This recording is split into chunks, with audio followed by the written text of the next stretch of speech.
Hello students, today in this video we are going to understand questions and answers of your lesson first, the last lesson written by Alphonse Gide. आज के इस video में हम आपको लेकर के आए हैं क्वेश्चंस एंड आंसर्स आपके चैप्टर फर्स्ट जो है द लास्ट लेसन, जिसको लिखा है अल्फोंस जिडे के द्वारा, जिसके स्टोरी के वीडियो हम आपको पहले जारी कर चुके हैं पार्ट 1 और पार्ट 2 में। इस वीडियो के डिस्क्रिप्शन में आपको उनकी वीडियो की लिंक मिल जाएगी। आपने यदि नहीं देखे हैं तो इस वीडियो के डिस्क्रिप्शन में जाकर के आप उस लिंक के द्वारा इसके प्रोज एक्सप्लेनेशन को आप अच्छे से देख सकते हैं। तो चलिए हम स्टार्ट करते हैं क्वेश्चन एंड आंसर्स। हम पूरी कोशिश कर रहे हैं कि इस चैप्टर से अब तक जो भी इम्पोर्टेंट क्वेश्चंस आए हैं आपके सीबीएसई एग्जाम में और अन्य भी एग्जाम में जो आते रहे हैं, वो सभी को हमने समाहित करने की कोशिश की है, सभी को लाने की कोशिश की है इस वीडियो के अंदर। आप यदि इनको अच्छे से लर्न करेंगे तो पक्का माने आपको एग्जाम में अच्छे नंबर मिलेंगे। तो फर्स्ट सेक्शन में हम थिंक एज यू रीड, आप अपने लेसन को जब पढ़ेंगे तो लेसन के बीच में इन क्वेश्चन आंसर्स को दिया गया है, तो उनको हम स्टार्ट करते हैं। यदि आपने अभी तक एमपी इंग्लिश क्लासेस को सब्सक्राइब नहीं किया है तो सब्सक्राइब जरूर करें ताकि लेटेस्ट वीडियो आपको तुरंत मिलते रहें। फर्स्ट क्वेश्चन देखें आप, what was Franz expected to be prepared with for school that day.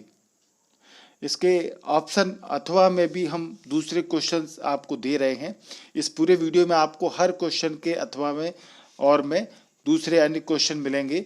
ये इसलिए दिए गए हैं कि ये क्वेश्चंस भी अलग अलग प्रकार से अलग अलग ईयर में एग्जाम में आए हैं, ठीक है ना। तो शब्द बदल करके उनकी लैंग्वेज चेंज करके भी क्वेश्चन आंसर एग्जाम में आते हैं, इसलिए जितने तरह के क्वेश्चन बनते हैं वो सभी हम आपको इसमें वीडियो में दे रहे हैं। तो इस क्वेश्चन के अथवा में भी ये क्वेश्चन है, why was Franz afraid when he was going to school that day. तो क्वेश्चन है, उस दिन फ्रेंच को क्या तैयार करके स्कूल जाना चाहिए था। What was Franz expected to be prepared with for school that day. जिस लास्ट लेसन, ये जो टाइटल है, जिस दिन ये स्टोरी चलती है, उस दिन फ्रेंच को, जो बच्चा है, उसको अपने स्कूल में क्या तैयार करके ले जाना था, क्या उम्मीद थी। या फिर why was Franz afraid, Franz भयभीत क्यों था, when he was going to school that day, जब वो उस दिन स्कूल जा रहा था तो वो भयभीत क्यों था, डर उसको क्यों लग रहा था। आंसर है, French was expected to be prepared with a lesson on participles that day. Franz को उस दिन पार्टिसिपल्स पर, जो उसको मिला था टॉपिक, पार्टिसिपल्स पर उसको लेसन याद करके तैयार करके ले जाना था। French did not know even the first word about them. French participles के बारे में पहला अक्षर, पहला शब्द भी वो नहीं जानता था, कुछ भी उसको जानकारी नहीं थी। He was expecting a scolding from M Hamel, और उसको उम्मीद थी कि एम हैमिल जो उसके टीचर हैं वो उसको डांटेंगे, उस पर डांट पड़ेगी। Therefore he feared to face M Hamel and go to school, और इसलिए वह स्कूल जाने में और एम हैमिल का सामना करने में भय उसको लग रहा था। सेकंड क्वेश्चन है, What did French notice that unusual about the school that day? French को उस दिन स्कूल के बारे में क्या बात अनयूजुअल लगी, असामान्य लगी। ऐसा क्या था उस दिन स्कूल में जो उसको अनयूजुअल लगा, असामान्य लगा। इसके अथवा में क्वेश्चन है, ये अलग अलग एग्जाम में आते रहे हैं। How was the seen in the school on the morning of the last day different from that on other days. School में उस दिन कैसा सीन था जो कि अदर डेज, अन्य दिनों से भिन्न था। जो उस दिन लास्ट डे था, उस लास्ट डे के दिन अन्य दिनों से कैसे वो भिन्न सुबह थी, उस दिन स्कूल का सीन क्या था। या फिर what did French wonder about when he entered the class that day. Franz को क्या अद्भुत लगा जब वो उस दिन क्लास में उसने प्रवेश किया, तो क्या आश्चर्यजनक बात उसको लगी। तो आंसर देखें, French noticed something unusual about the school on that day. French ने उस दिन स्कूल में कुछ असामान्य उसको लगा। यूजुअली सामान्यतः प्रायः होता क्या था, usually when the school began there was much noise and activity. सामान्यतः जब स्कूल शुरू होता था तो बहुत नॉइज, बहुत शोर होता था और बहुत सी एक्टिविटी होती थी। As the opening and closing of desk, जैसे कि जब भी स्कूल शुरू होता था इससे पहले तो opening and closing of desk, तो डेस्क का खुलना बंद होना। The lessons repeated loudly in unison, जो सबक होते थे, लेसन्स होते थे, पाठ, वो बहुत जोर से आवाज में, यूनिजन माने एक साथ मिलकर के एक स्वर में बोले जाते थे। छोटे बच्चे जो होते हैं प्राइमरी क्लास के, वो रिपीट करते हैं ना, कोई भी लेसन होता है उसको, तो वो सारी एक्टिविटी स्कूल में होती थी। डेस्क का खुलना बंद होना, ये सारी एक्टिविटी होती थी इससे पहले। The noise could be heard out in the street, और उस शोर को गली के बाहर भी सुना जा सकता था। बट ऑन दैट डे, परंतु उस दिन, everything was still and silent, हर चीज शांत थी। As on a Sunday morning, जैसा कि संडे की मॉर्निंग में होता था, क्योंकि संडे को छुट्टी रहती है स्कूल की, तो जैसी शांति संडे को रहती है उस तरह की शांति उस दिन स्कूल में थी। तो ये एक अनयूजुअल, असामान्य बात फ्रेंच को महसूस हुई। इट वॉज क्वाइट अनयूजुअल, ये पूरी तरीके से असामान्य बात थी। थर्ड क्वेश्चन देखें अगला, what had been put up on the bulletin board. Bulletin board, जिसको कि नोटिस बोर्ड भी कह सकते हैं, सूचना पट, उस जिस पर कि पूरे समाचार जो शहर के होते थे, युद्ध के होते थे, या जो भी न्यूज होती थी वो उस बुलेटिन बोर्ड पर आती थी, जिसको कि लोग वहाँ के इकट्ठा होकर के उस सूचना को सुनते थे। तो बुलेटिन बोर्ड पर क्या लगाया गया था, जब स्टोरी शुरू होती है तो बहुत सी भीड़ है बुलेटिन बोर्ड के आगे, जब फ्रेंच वहाँ से निकलता है से स्कूल जाते समय, तो यही उस टाइम का एक क्वेश्चन है कि बुलेटिन बोर्ड पर क्या लगाया गया था। अथवा ये क्वेश्चन हो सकता है, why was there a crowd in front of the bulletin board at the town hall. Town hall के पास बुलेटिन बोर्ड के सामने भीड़ क्यों थी। तो आंसर देखें, a new order had come from Berlin, Berlin से एक नया आदेश आया था। It was put up on the bulletin board, और इसको बुलेटिन बोर्ड पर लगाया गया था, लटकाया गया था, चिपकाया गया था। बाय दिस ऑर्डर, इस आदेश से, German language was to be imposed on the French speaking people of Alsace and Lorraine. इस ऑर्डर से जर्मन लैंग्वेज इम्पोज हो गई थी, थोप दी गई थी French speaking people of Alsace and Lorraine. Alsace और लॉरेन के जो फ्रेंच बोलने वाले लोग थे उन पर जर्मन भाषा को थोप दिया गया था इस आदेश से। So the people had gathered to read the bulletin board at the town hall, इसलिए लोग वहां पर टाउन हॉल के पास बुलेटिन बोर्ड को पढ़ने के लिए इकट्ठे हुए थे। फोर्थ क्वेश्चन है, what changes did the order from Berlin cause in school that day. Berlin से आए आदेश से स्कूल में क्या परिवर्तन आए, क्या चेंजेज आए। अथवा इस क्वेश्चन को दूसरे तरीके से पूछा जा सकता है, एग्जाम में पूछा गया है, वो दिया गया है हमने अलग अलग क्वेश्चंस के द्वारा। What changes did the order from Berlin bring about in French. Berlin से जो आदेश आया था उससे फ्रेंच में क्या परिवर्तन आया, जो बच्चा था फ्रेंच उसमें क्या चेंजेज हुए, या उस स्कूल में क्या चेंजेज हुए। या फिर एक कोटेशन है, इसमें लेसन से लिया गया है, इसके ऊपर भी बहुत से क्वेश्चन आते रहे हैं, इसके द्वारा भी आंसर यही बनता है, what a thunderclap these words were to me. ये लाइन लेसन से ली गई है, कोट की गई है। इसका मतलब ये है कि इन शब्दों ने मुझ पर एक वज्र जैसा, बिजली के आघात जैसा, बिजली गिरने जैसा, बादलों के गड़गड़ाहट जैसी मेरे पे बिजली ला दी। ये लाइन फ्रेंच ने बोली थी। तो अब इससे क्वेश्चन रिलेटेड यही है, विच वर द वर्ड्स, ऐसे कौन से शब्द थे, that shocked and surprised little French, जिन शब्दों ने छोटे फ्रेंच को शॉक कर दिया, उसको आश्चर्य हुआ और वो सरप्राइज्ड हुआ, धक्का लगा उसको। तो बिजली सी कड़की हो, बिजली वज्रपात गिरा हो उसके ऊपर इन शब्दों ने। तो ये लाइन के ऊपर क्वेश्चन है, तो वो पूछ रहे हैं कि ऐसे कौन से शब्द थे। अथवा इसको ऐसे भी पूछ सकते हैं, what a thunderbolt these words were to me. क्या वज्रपात इन शब्दों से मेरे ऊपर, वज्रपात किस प्रकार का मेरे ऊपर हुआ था। फ्रेंच ने बात कही है, what were those words and what was their effect on French. वे शब्द क्या थे और फ्रेंच पर उनका क्या प्रभाव पड़ा। इसके अलावा ये क्वेश्चन इस तरीके से पूछ सकते हैं, what was the order from Berlin. Berlin से क्या आदेश आया था। How did that order affect the people of Alsace. और एल्सिक के जो लोग थे शहर के, उन पर इस ऑर्डर का कैसे प्रभाव हुआ। Particularly M Hamel and his student, खास तौर से एम हैमिल और उसके स्टूडेंट्स पर इस ऑर्डर से क्या प्रभाव पड़ा। तो आंसर देखें, a shocking order from Berlin caused a great dismay in the school that day.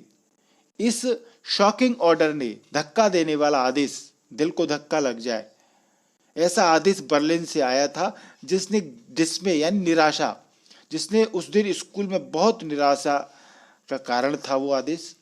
It hurt the pride of the people, इसने लोगों के गौरव को चोट पहुंचाई। Patriotic feelings were aroused in them, उनमें देशभक्ति की भावना जागृत हुई। इसके बाद अराउज माने जागृत होना। This order upsets all the students including Franz and some old man. इस आदेश ने सभी जो विद्यार्थी थे, जिसमें फ्रेंच भी शामिल था और कुछ बुजुर्ग आदमी थे, उन सबको अपसेट्स कर दिया था, विचलित कर दिया था। इस आदेश ने कर देता है वो विचलित। It was M Hamel's last lesson in French, और ये उस दिन एम हैमिल का फ्रेंच भाषा में लास्ट लेसन था, आखिरी पाठ था। ही वॉज ग्रेटली एजिटेटेड, वह बहुत बुरी तरीके से उत्तेजित था, एजिटेटेड था।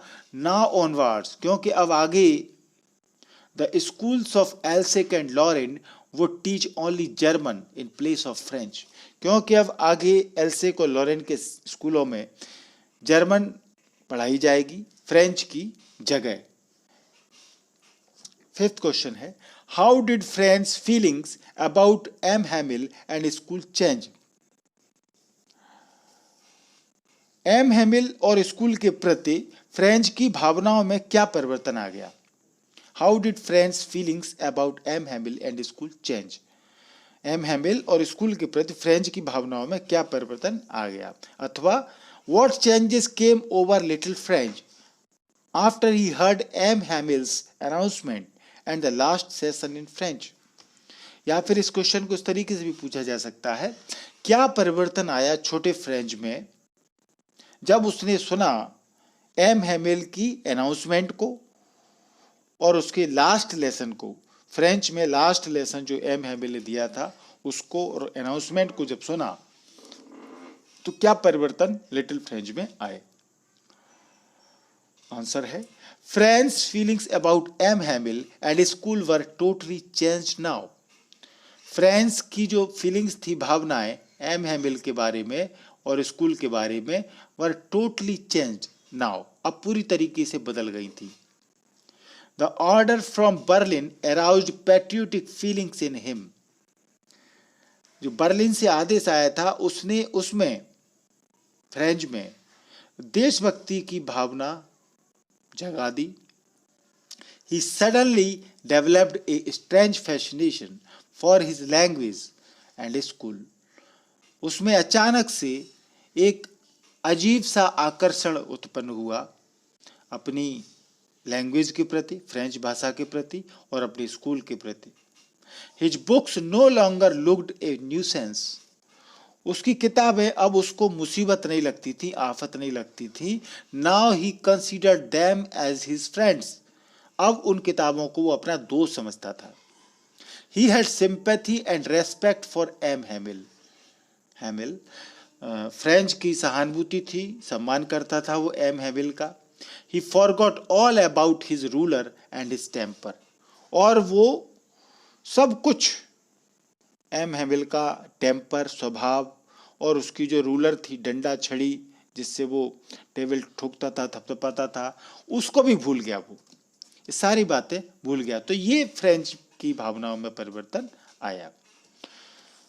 अब आते हम सेक्शन 2 में, अंडरस्टैंडिंग द टेक्स्ट। इसमें थोड़े लॉन्ग क्वेश्चन आंसर रहते हैं आपके, इनके जवाब आपको लंबे ज़्यादा कुछ शब्दों में देने होते हैं।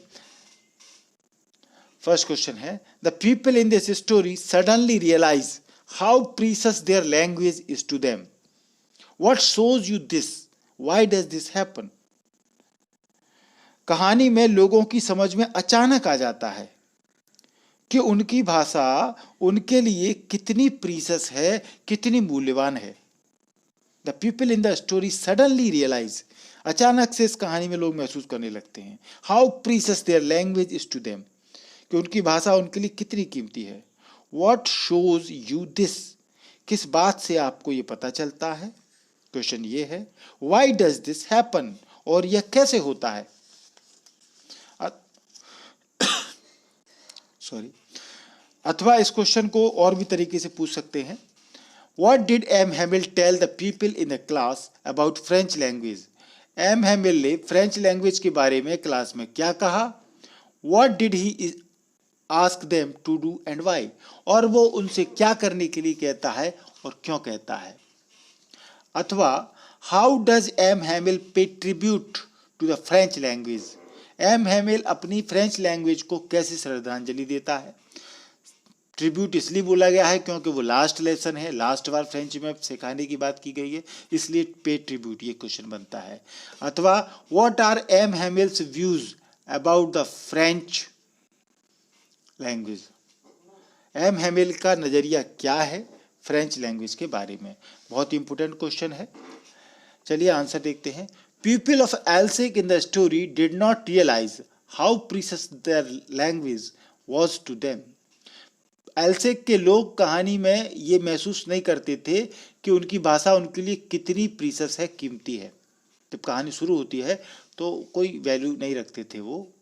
दे did not try to learn more at school, वे स्कूल में सीखने में, पढ़ने का प्रयास नहीं करते थे, सीखने का प्रयास नहीं करते थे। But suddenly the order from Berlin imposes German on the French speaking people of Alsace. परंतु अचानक से बर्लिन के आदेश ने जर्मन भाषा को लागू कर दिया, थोप दी गई फ्रेंच बोलने वाले लोगों पर, एल्सेक के जो लोग थे उन पर। It makes all the difference, और इसी से सब कुछ अंतर पैदा हुआ, इसी आदेश से सब कुछ डिफरेंस हुआ। The order arouses patriotic feelings among the people, इस आदेश ने लोगों के बीच देशभक्ति की भावना पैदा की। सडनली दे रियलाइज, अचानक उन लोगों ने महसूस करते हैं, how precious their language is to them, कि उनकी भाषा उनके लिए कितनी कीमती है। M Hamel declared, M Hamel ने घोषणा की, that French language was the most beautiful language in the world, कि फ्रेंच भाषा दुनिया की सबसे सुंदर भाषा थी। It was most clearest and most logical, ये बहुत ही साफ, स्पष्ट और तार्किक भाषा है। He told them, M Hamel उनको बोलता है लोगों को, that they must stick to their language, कि उन्हें उनकी भाषा से चिपके रहना चाहिए। Because it was the key to their prison, क्योंकि यही उनकी कैद की चाबी है। यानी अब वो गुलाम हो गए हैं, जर्मन लोगों ने कब्जा कर लिया है, तो वो अपनी भाषा से चिपके रहेंगे तो हो सकता है उनको स्वतंत्रता मिल जाए। तो उनकी कैद की चाबी ये भाषा ही है। Their patriotic feelings unite them for the cause of French, केवल फ्रेंच के कारण ही, फ्रेंच भाषा के कारण ही उन लोगों के अंदर देशभक्ति की भावना यूनाइट होती है, उनको एक कर देती है देशभक्ति की भावना। क्वेश्चन 2 देखें, अगला बहुत ही इंपोर्टेंट क्वेश्चन है। French thinks will they make them sing in German even the pigeons, what could this mean? इसमें ये क्वेश्चन आ गया है, फ्रेंच सोचता है क्या वे इनसे जर्मन में गाना गवाएंगे, इन कबूतरों से भी? क्योंकि ये कोट किया गया है टेक्स्ट बुक से, आपने स्टोरी का वीडियो देखा हो तो आपको पता होगा कि जब वो आदेश सुनता है तो फ्रेंच कबूतरों को देखता है, कबूतरों को देखकर उसके मन में एक व्यंग सा आता है, क्या ये लोग इन कबूतरों पर भी जर्मन बुलवाएंगे? तो यही प्रश्न बनता है कि उसका क्या अभिप्राय है। There could be more than one answer, एक से ज़्यादा उत्तर हो सकते हैं, आप चेंज कर सकते हैं उत्तर आपको लगता है तो। इसके अलावा ये क्वेश्चन ऐसे, what did French think for a moment, एक क्षण के लिए फ्रेंच ने क्या सोचा। या फिर इस तरीके से भी पूछा जाता है, फ्रेंच थिंक्स, फ्रेंच सोचता है, will they make them sing in German even the pigeons, what does this tell about the attitude of the French man. जब ये बात आती है कि क्या वे इनसे जर्मन में गाना गवाएंगे इन कबूतरों से भी, तो what does this tell about the attitude of the French man, तो फ्रांसीसी लोगों के एटीट्यूड का क्या पता चलता है इस बात से। तो आंसर देखें, Alsace and Lorraine fall into Prussian hands, Alsace and Lorraine जो दो डिस्ट्रिक्ट थे वो अब पर्सिया के, जर्मनी के लोगों के हाथों में चले गए थे। Then comes an order from Berlin, और तब एक आदेश बर्लिन से आता है, they will teach only German in the schools of Alsace and Lorraine, उन्हें अब एल्सेक और लॉरेंट के स्कूलों में जर्मन सिखाई जाएगी। फ्रेंच शोज, फ्रेंच दिखाता है his dislike for German language, German भाषा के प्रति उसकी जो अरुचि है, नापसंदी, वो उसको प्रदर्शित करता है। French sees pigeons cooing on the roof, French छत पर कबूतरों को गुटरगू करते हुए देखता है, कूइंग यानी गुटरगू करना। ही रिमार्क्स सरकास्टिकली, और वो सरकास्टिकली व्यंग्यात्मक रूप से ये बात करता है, will they make them sing in German even the pigeons, क्या वे इनसे जर्मन में गाना गवाएंगी इन कबूतरों से भी। French remark is quite revealing, French का ये जो रिमार्क है, जो बात है, ये रिवीलिंग है, प्रकटनकारी है, यानी इसी बात से ही पता लग जाता है कि उसको कितना बुरा लगा था, इस सेंटेंस से ही पता लगता है, इसलिए ये सेंटेंस रिवीलिंग है पूरी तरीके से। Powerful Germans have occupied the French speaking district of Alsace and Lorraine, शक्तिशाली जो जर्मन लोग थे उन्होंने फ्रेंच बोलने वाले एल्सेक और लॉरेंट शहरों पर कब्जा कर लिया था। They can impose German language on the French speaking people, परंतु वे जो दे यहाँ आया है जर्मन्स के लिए, तो जर्मन के लोग जो थे वे जर्मन भाषा को फ्रेंच बोलने वालों पर तो इम्पोज कर सकते थे, थोप सकते थे, but they can't impose German on the pigeons who were cooing on the roof, परंतु वे उस जर्मन भाषा को उन कबूतरों पर नहीं थोप सकते थे जो छत पर गुटरगू कर रहे हैं। They can enslave people of Alsace and Lorraine, वे एल्सेक और लॉरेंट के लोगों को गुलाम बना सकते हैं, but they can't have any authority over their feelings, परंतु उन पर उन लोगों की भावनाओं को कंट्रोल करने की कोई अथॉरिटी नहीं है। Nor can they compel pigeons cooing in German, और न वे कबूतरों को जर्मन में गुटरगू करने के लिए मजबूर कर सकते हैं। तो ये इसका आंसर हुआ क्वेश्चन का। सेक्शन 3 में हम कुछ ऐसे इंपॉर्टेंट क्वेश्चन आपको लेकर आए हैं जो 2012, 15, 16, 17, 18 कई सालों से आते रहे एग्जाम में, और ये आपके टेक्स्ट बुक में नहीं है, पर इन क्वेश्चंस को आप लिखें और लर्न करें, बहुत ही इंपॉर्टेंट क्वेश्चन है और ये एग्जाम में आते रहे हैं। एमपी इंग्लिश क्लासेस को सब्सक्राइब जरूर करें अभी तक आपने यदि नहीं किया है तो। चलिए फर्स्ट क्वेश्चन देखते हैं, why did French want to spend his day out of doors, French अपना दिन खुले में क्यों निकालना चाहता था। जब स्टार्टिंग होती है कहानी में तो वो स्कूल जाना नहीं चाहता है, तो फ्रेंच अपना दिन बाहर क्यों निकालना चाहता था, ओपन में, खुले में। अथवा इस क्वेश्चन को इस तरीके से भी पूछा गया है, फॉर फ्रेंच, फ्रेंच के लिए what was much more tempting than going to school and why, French के लिए क्या ज़्यादा लालच करने वाली, टेम्पटिंग माने लालच करने वाली, लालच देने वाली चीज़ थी स्कूल जाने की अपेक्षा, क्या ऐसी चीज़ थी जो उसको टेम्प्ट करती थी और क्यों। तो आंसर देखें, French was late for school, French school के लिए देरी से था, लेट था। M Hamel the teacher, M Hamel जो उसके टीचर हैं, was to question the pupils on participles, वो पार्टिसिपल्स के ऊपर शिष्यों से क्वेश्चन करने वाले थे। बट परंतु French had not learn the lesson, परंतु फ्रेंच ने उस लेसन को, पार्टिसिपल्स को नहीं सीखा था। And feared A scolding from his teacher, और वो अपने शिक्षक से डांट खाने से डर रहा था, तो इसलिए वो नहीं जाना चाहता था। द डे वॉज फाइन, वो दिन जो था उस दिन बहुत अच्छा दिन था। He was tempted to play and enjoy himself in the open fields. वो खेलने में और खुद एंजॉय लेने में, खुले खेतों में, खुले मैदानों में घूमने के लिए लालच था। But he overcame his temptation, परंतु उसने अपने इस लालच पर जीत हासिल की। And hurried off to school, और जल्दी से स्कूल की तरफ भाग गया। दूसरा क्वेश्चन है, I had counted on the commotion to get to my desk without being seen. ये भी कोट आपके लेसन से लिया गया है, जिसका अर्थ है मैंने इस बात पर भरोसा किया था, फ्रेंच कहता है, कि उस शोर में जो स्कूल में होता था, बिना किसी के देखे, अननोटिस, बिना किसी के देखे अपने डेस्क तक पहुंच जाऊंगा। सेड फ्रेंच, ये फ्रेंच ने कहा।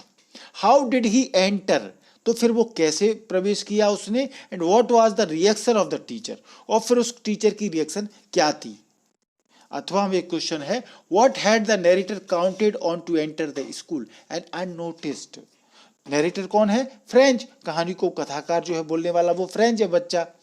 तो what had the narrator counted on, तो नरेटर ने किस चीज पर भरोसा किया था, स्कूल में प्रवेश करने में और उसको अननोटिस करने में, यानी बिना देखे, बिना किसी के देखे वो स्कूल में घुस जाए कमरे में, तो किस बात पर भरोसा किया था। तो आंसर देखें, French was late for school, French school के लिए लेट था। French wanted to reach his desk unnoticed, French बिना किसी के देखे, अननोटिस्ड, अपनी डेस्क पर पहुंचना चाहता था। He hoped there would be noise and commotion as usual, उसने उम्मीद की थी कि उसी तरह का शोरगुल, कमोशन माने शोरगुल, शोरगुल होगा जैसा एज यूजुअल, जैसा कि होता है। He depended on the noise and bustle to reach his desk unnoticed, और वो उस शोर, या बसल माने भी शोर होता है, तो उस शोर पर निर्भर था अपनी डेस्क पर बिना देखे पहुंचने के लिए। यानी शोर जब ज्यादा हो क्लास में, पता नहीं चलता कि क्या हो रहा है, कौन आ रहा है, कौन जा रहा है, तो वो इसी का फायदा उठा करके अपनी डेस्क पर पहुंचना चाहता था, और पहले भी ऐसा करता रहा था वो। बट ही वॉज सरप्राइज्ड, परंतु वो आश्चर्य में था। Instead he found the school quite, इसकी बजाय उसने पाया कि स्कूल तो बिल्कुल शांत था, क्वाइट था, शांति थी। There was no chance for French to enter the room unseen, बिना देखे रूम में घुसने की फ्रेंच का कोई चांस ही नहीं था, क्योंकि शांति थी। He had to open the door, उसे दरवाजा खोलना था, एंड एंटर बिफोर एवरीबडी, और हर किसी के सामने उसे प्रवेश करना था। अनएक्सपेक्टेडली, अब टीचर का क्या रिएक्शन था, अप्रत्याशित। पहले तो टीचर डांटता था लेट आने पर, परंतु एक अप्रत्याशित बात हुई, unexpectedly. M Hamel did not rebuke him, M Hamel ने उसको डांटा नहीं, रिब्यूक माने डांटना। Instead he spoke kindly to him, बजाय इसके वो उससे बड़े दयालुता से बोला, फ्रेंच से, and told him to go to his desk, और उसको डेस्क पर बैठने के लिए उसने कहा। थर्ड क्वेश्चन है, why didn't M Hamel get angry with French for being late. French के लेट होने के बावजूद भी एम हैमिल गुस्सा क्यों नहीं हुआ उससे। या फिर why was friend not scolded for reaching the school let that day, French के स्कूल लेट पहुंचने पर भी उसको डांटा क्यों नहीं गया।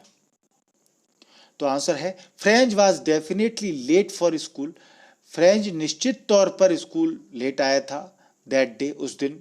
M Hamel was much disturbed by the news that came from Berlin, और एम हैमिल बर्लिन से आए हुए समाचार से बहुत विचलित था, डिस्टर्ब था, परेशान था। He was delivering his last lesson in French, और वो अपना आखिरी पार्ट फ्रेंच में डिलीवर कर रहा था, बोल रहा था। So he didn't get angry with French for being late, और इसीलिए वो फ्रेंच से लेट आने पर नाराज न हुआ। फोर्थ क्वेश्चन है, who occupied the back benches on the day of the last lesson, why. Important question है, आता रहा है। बैक बेंचेज यानी कि जो उस क्लासरूम की पिछली सीटें थी, पिछली बेंचेज थी, डेस्क थी, उन पर कौन बैठा था उस दिन, वाई, और क्यों बैठा था। और why were some elderly people occupying the back benches that day, या फिर इसको ऐसे पूछ सकते हैं कि बैक बेंचेज पर, पीछे की सीटों पर गांव के जो एल्डरली बड़े लोग थे, बूढ़े लोग थे, वो क्यों बैठे हुए थे। आंसर है, French was surprise to see many village elders sitting on desk at the back benches that had always been empty. French को सरप्राइज हुआ था, फ्रेंच को आश्चर्य हुआ था ये देख करके कि बहुत से ग्रामीण लोग, बूढ़े लोग पीछे की बैक बेंचेस की डेस्कों पर बैठे हुए थे जो हमेशा खाली रहती थी, एम्प्टी रहती थी। अब वहां कौन कौन थे? द फॉर्मर मेयर, पूर्व का मेयर था।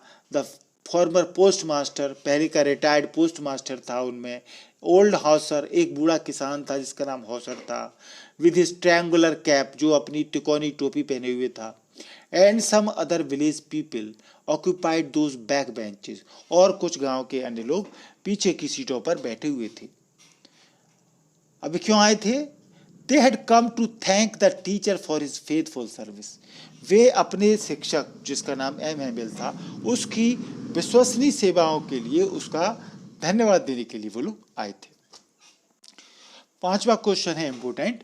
Why did M Hamel write Vive la France on the blackboard? M Hamel ने ब्लैक बोर्ड पर कुछ लिखा था और वो था ये French word Vive la France, यानी फ्रांस अमर रहे, फ्रांस जिंदाबाद, इसका ये अर्थ है। तो ये उसने क्यों लिखा था एम हैमिल ने? अथवा what was the parting message of M Hamel to his students and the village elders who had gathered in the classroom? Parting message यानी विदाई का मैसेज, क्योंकि वो जा रहा था, आखिरी पार्ट था उसका एम हैमिल का। तो एम हैमिल का पार्टिंग मैसेज, विदाई संदेश क्या था अपने स्टूडेंट्स के लिए, विद्यार्थियों के लिए और गांव के बड़े बूढ़ों के लिए जो क्लासरूम में इकट्ठा हुए थे? या फिर how did M Hamel say farewell to his students and the people of the town? M Hamel ने उस टाउन के, नगर के लोगों को और विद्यार्थियों को कैसे विदाई ली उसने? ये क्वेश्चन है। आंसर देखें। M Hamel's aim was to arouse patriotic feelings in his students, village elders and the people of the town for their native language.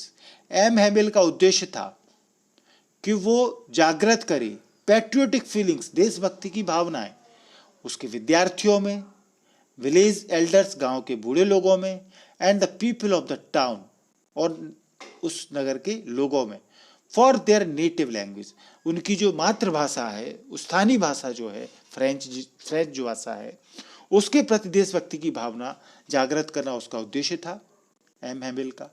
He made them conscious of the glory and greatness of French language, वो उनको French भाषा की महानता और उसके गौरव के प्रति सचेत करता है, सचेत किया उसने लोगों को। He urged them to safeguard it among themself, उसने इस भाषा को उनके बीच में, लोगों के बीच में सुरक्षित करने का आग्रह किया। उसने कहा कि इस भाषा की रक्षा करो। सो ही रोट विवे ला France on the blackboard, और इसलिए उसने ये शब्द विवे ला फ्रांस ब्लैक बोर्ड पर लिखा, जिसका अर्थ था फ्रांस जिंदाबाद। It was a message of hope, strength and patriotism, और ये जो शब्द थे विवे ला फ्रांस, ये एक संदेश था, एक उम्मीद का, होप का, स्ट्रेंथ, मजबूती का, और पैट्रियोटिज्म, देशभक्ति का। लास्ट क्वेश्चन देखें। Draw a character sketch of M Hamel as it is shown in the last lesson. M Hamel का कैरेक्टर स्केच, चरित्र चित्रण किस करना है हमको, किस प्रकार का उसका चरित्र व्यवहार था लास्ट लेसन में, या फिर give a character sketch of M Hamel on the basis of your study on the story the last lesson. आपने इस पाठ को पढ़ा, इस पर अध्ययन के द्वारा एम हैमिल का कैसा कैरेक्टर स्केच है उसके बारे में हमको लिखना है।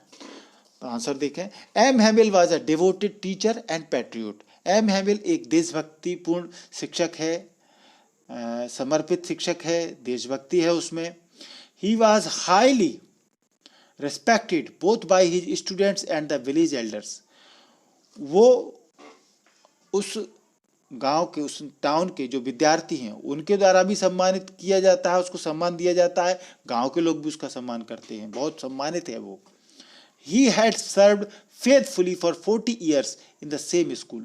उसने एक ही स्कूल में 40 साल विश्वास के साथ सेवा की थी। The village elders came to pay their respect to such a grand teacher. और गांव के लोग उसका सम्मान करने के लिए, इस महान शिक्षक का सम्मान करने के लिए आए थे। M Hamel loved France and French from core of his heart. M Hamel अपनी दिल की गहराई से फ्रांस को और फ्रांस भाषा जो फ्रेंच है उसको प्यार करता था। He considered French as the most beautiful language in the world. वो फ्रेंच भाषा को सबसे सुंदर भाषा मानता था दुनिया की। He asked the Frenchmen to guard it among themselves and never to forget it. उसने फ्रांस के जो लोग थे, गांव के लोग थे, शहर के लोग थे, स्टूडेंट थे, सबसे इस भाषा को अपने बीच रक्षा करने के लिए निवेदन किया, कहा था and never to forget it. और उसने कहा था इस बात को कभी भूले नहीं। थैंक यू पूरा वीडियो देखने के लिए। अभी तक आपने एमपी इंग्लिश क्लास को सब्सक्राइब नहीं किया है तो जरूर सब्सक्राइब करें। लाल कलर से सब्सक्राइब लिखा हुआ आपके मोबाइल में होगा, उसको आप टच करेंगे तो व्हाइट कलर में बदल जाएगा, चैनल सब्सक्राइब हो चुका है। बेल आइकॉन घंटी दबाना न भूलें। 3 ऑप्शन आएंगे, इसमें सबसे ऊपर का ऑप्शन ऑल है। ऑल को दबाएंगे तो मैं जो भी वीडियो बनाऊंगा वो तुरंत आपके मोबाइल पर नोटिफिकेशन के रूप में आपके बिना इंतजार किए पहुंच जाएगा। और इस तरह के video, grammar related, writing skill related video हमने playlist MP English classes पे बना रखी है। आप इस प्लेलिस्ट में जाएंगे तो सभी तरह के वीडियोस आपको मिल जाएंगे। वीडियो अच्छा लगा हो तो लाइक और शेयर जरूर करें। कोई भी प्रॉब्लम हो तो हमें कमेंट करके जरूर बताएं। Thank you.